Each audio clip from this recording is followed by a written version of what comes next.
Pemerintah Kota Banjarmasin melalui Dinas Kesehatan Banjarmasin telah meluncurkan program tiada hari tanpa vaksinasi.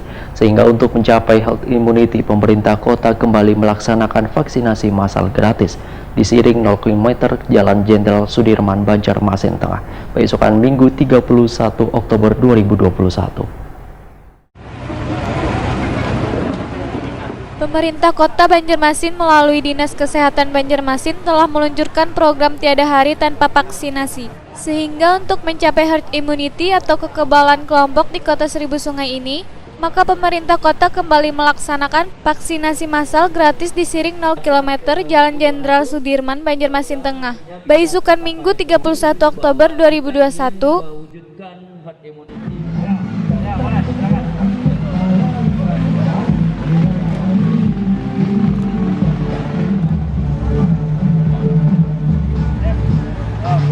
Wali Kota Banjarmasin Ibnu Sina wayah ditakuni Prima TV memadahkan Dinas Kesehatan Banjarmasin mengadakan serangkaian acara dalam rangka menyambut Hari Kesehatan Nasional ke-57 tahun 2021 ini, diantaranya melakukan vaksinasi massal wan pemeriksaan kesehatan gratis, yaitu screening penyakit kada menular wan donor darah. Untuk tahap pertama, pelaksanaan digelar di Taman Siring 0 km Jalan Jenderal Sudirman, Banjarmasin Tengah. Pemberian vaksinasi massal ini menurut Ibnu Sina dalam upaya menuju herd immunity, yaitu kekebalan dalam kelompok, untuk menghindari dari ancaman gelombang 3 dari varian virus baru COVID-19.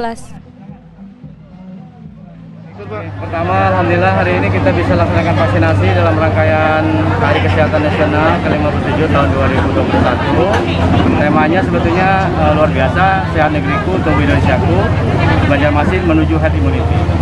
Mudah-mudahan warga kota yang belum vaksin silahkan datang ke puskesmas. Di sini masih buka sampai jam 1. Targetnya 1.200. Mudah-mudahan bisa segera divaksin.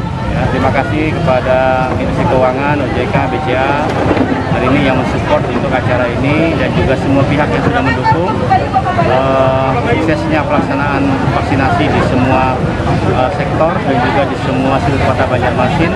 Hari ini sudah 62%, targetnya setengah bulan yang akan datang mudah-mudahan bisa sampai 75%. Supaya kita bisa mencapai kekebalan kelompok. Terima kasih banyak, sukses. Ibnu Sina menambahkan, pemerintah kota terus meningkatkan pencapaian target vaksinasi hingga 75% di tahap pertama. Wayah ini pemberian vaksinasi di Banjarmasin sudah mencapai 60%.